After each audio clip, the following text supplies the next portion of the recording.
Stoughton itself is a town of about 12,000 people, and we have just slightly over 3,000 kids here in the district. The radios we had been using historically were old and using a little bit of an older technology. When we were just trying to communicate back to central office real time, we were not able to do that. We had a student at an elementary school that brought an item in for show and tell.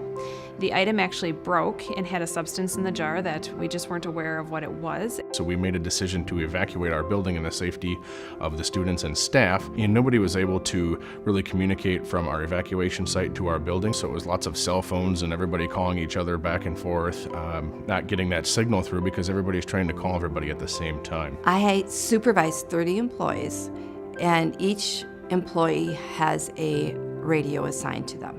There are 3 night employees in this building, and we had an emergency with one of them, and I needed to get a hold of all 3 of them. The clarity on our old radios was poor. Sometimes you couldn't understand them, sometimes it was muffled, sometimes you couldn't reach them. We had a big frustration, and it needed to be solved. When you make a decision to go with a certain brand or a certain company, 1, you have to know they're going to be around for a while, and 2, you have to know that the people you're working with are going to be there to support you at time of need. MOTOTRBO was great to work with in that they were willing to meet with us. They helped take the time to understand what our needs were. We have the MOTOTRBO Link Capacity Plus that allows us to connect to our fiber optic network and use our current infrastructure that we already had. We can not only correct a problem, but we can sometimes prevent a problem because it's that instantaneous communication. When I inventoried the old radio system, I would say 75% of the radios had some type of defect on them, whether it be a cracked housing,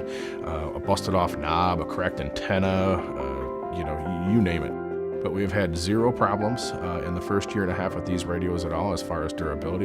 In my role and function, I need to communicate on multiple levels. One of the benefits that we have with our current system now is they're on multiple channels. If it's all on one channel, very, very difficult to understand who's communicating to who. Long-term battery life was very important to us. That also drives down our costs. Safety and security of our students is our #1 priority. The kinds of things that have happened over the last 10 to 15 years in schools, it's really pressed on the need to improve safety, security, and along with that comes improved communication.